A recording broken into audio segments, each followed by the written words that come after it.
Okay, here we fucking go. This is Kyle Howard, also known as the CineKyle, on CinePhileKyle.wordpress.com. This is my blog.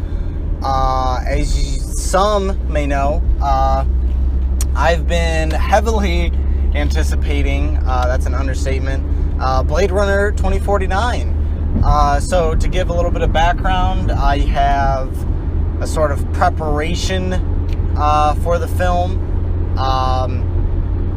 It's on my Instagram. Check that out, Mers Howard.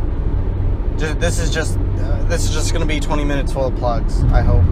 But anyway, I'm driving right now. That's what those sounds are. But yeah, my preparation guide. So I basically, for Blade Runner 2049, I went in blind. I only saw the first ever teaser trailer when it first kind of appeared. And after that, nothing else. I tried to stay away from some news things, but, Facebook and Twitter and all that.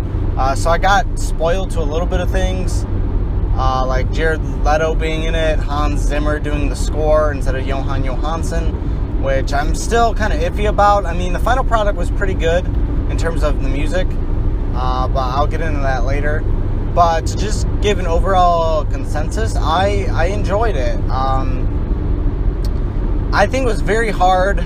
Oh, my preparation guide. I went in completely blind. Completely blind, yes. I read Do Androids Dream of Electric Sheep, of course. Read Neuromancer, another quintessential cyberpunk, piece of literature. So yeah, I read that. I watched Ghost in the Shell. I watched Akira, famous cyberpunk anime that were inspired by the original Blade Runner. I watched the documentary featuring and presented by my favorite film reviewer, Mark Kermode. Watched that. I read the book of critical theory essays on the film, retrofitting Blade Runner. I read the script a long time ago. I think I read it twice. There may be something I'm missing, but yeah, I just got really, really prepared for it. I promised myself I would. It's the originals, I don't know if it is my favorite, because this is pretty good. But yes, just to get right to my initial thoughts after my first ever viewing, I got off of work early, like an hour early, to go watch it. Very psyched to see it. I gotta say, the guy fucking next to me, kind of a dick. I'm not into fat shaming, because I think that's very wrong. But, God, he was a mouth breather. He had his little bag of munchies, his fucking crinkly ass bag of munchies. And also he would do a commentary whenever shit would happen. And trust me, I get reacting to a film, that's part of the beauty of going to the cinema, and experiencing movies, But every single time he'd be like, uh-oh, oh shit, oh damn, kind of that thing, under his breath. And it was just really kind of aggravating at points. And so part of the sound quality, I wish it was just a little bit louder. And he definitely hurt some of the moments that were supposed to be tender or silent. But overall, I really enjoyed the film.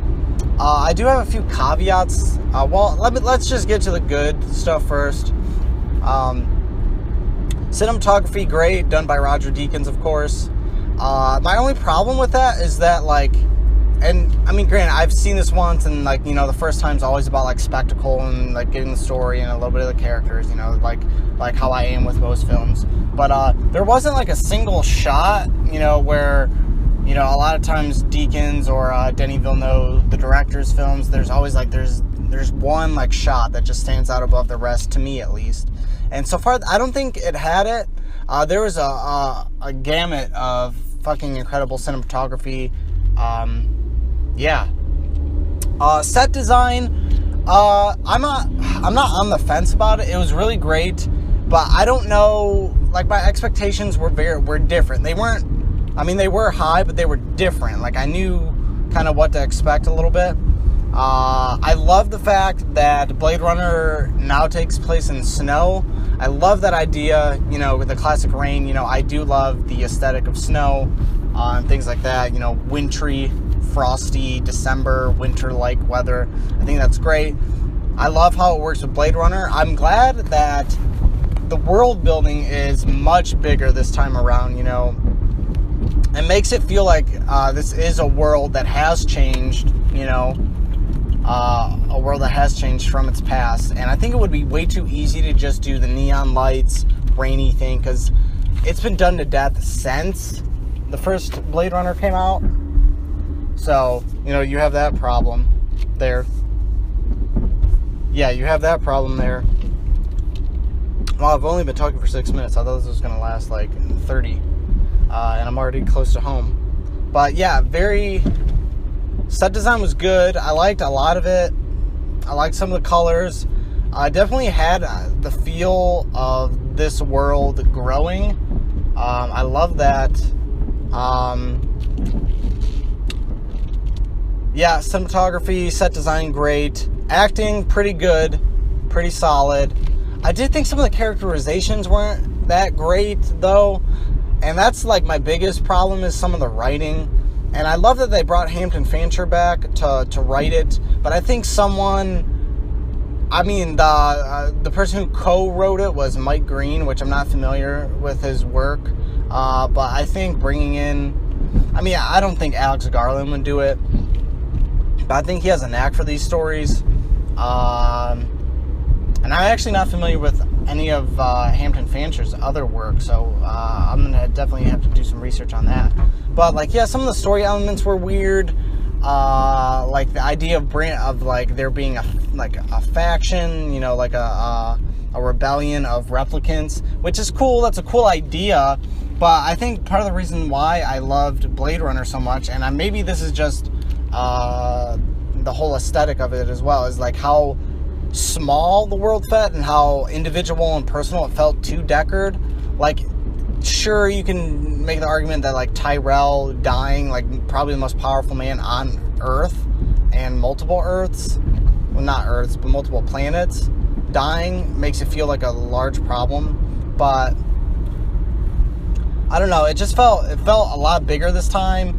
And I don't know, maybe it's subconscious or something, but I got shades of God damn it, the second Hunger Games movie where they're like, oh shit, the world war is starting. And the guys next to me who stayed the entire time like I did after the credits, they were talking about, oh yeah, sequel. And I do not fucking want a sequel to this. I think that would be in horrible taste. I'm know for a fact Denis Villeneuve's not going to do it. And it reminds me of what they're doing with fucking Sicario, which is they're making a fucking sequel to that, which is so ridiculous and so it's badly planned. But yeah, I don't think that's a good idea. But yeah, some of the story elements, some of them, the twists, were coming out of weird places. Coming out of weird places. One of the twists near the end I wasn't sure of. I think some things don't wrap up that well. And yeah, it's a mystery, so you can have that kind of stuff. But I don't know, I just like a streamlined story, and it felt like they were adding a lot of elements toward the end. Some of the characterizations were a little small. Some deaths could have had, goddamn it, I shouldn't say deaths, but some events could have more impact to them. Well, I just kind of spoiled that there, but I'm probably the only one who's gonna listen to this. Or maybe I'll put it up on YouTube, and put a stock ass image and just talk over it. Who knows?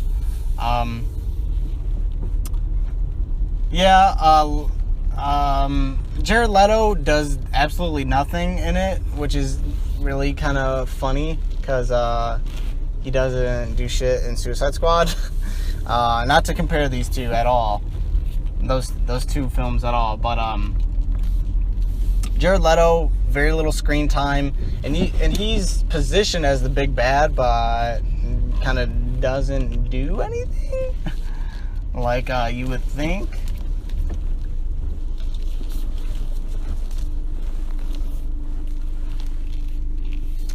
Yeah, he doesn't really do anything, and then it's his assistant that mostly is like the big bad. I mean, she was awesome. I did feel like there was a lot of action for it, and I get it. Like, action scenes are 10 times better now in the 21st century than they were in the original Blade Runner, but I don't think it was necessary. I did think it was kind of, you know, sorry, I'm parking now. I think it was sort of,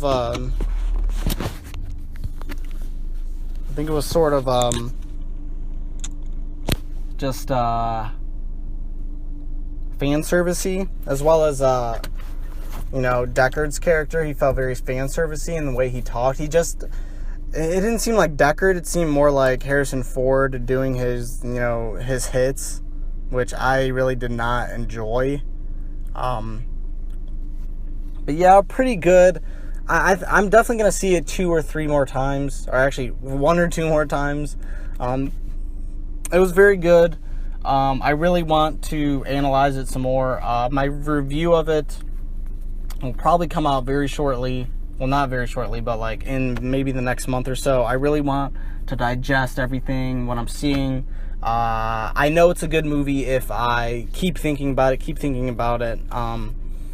But yeah, that's so far my first initial thoughts for it. I'm cutting this a little bit short. So yeah, hope you guys liked this little thing. I'm probably just missing a whole lot of stuff. I would love to talk about this at length, but this is all I have for now. So thank you so much for listening, and like, share, subscribe, do whatever you do on the YouTubes.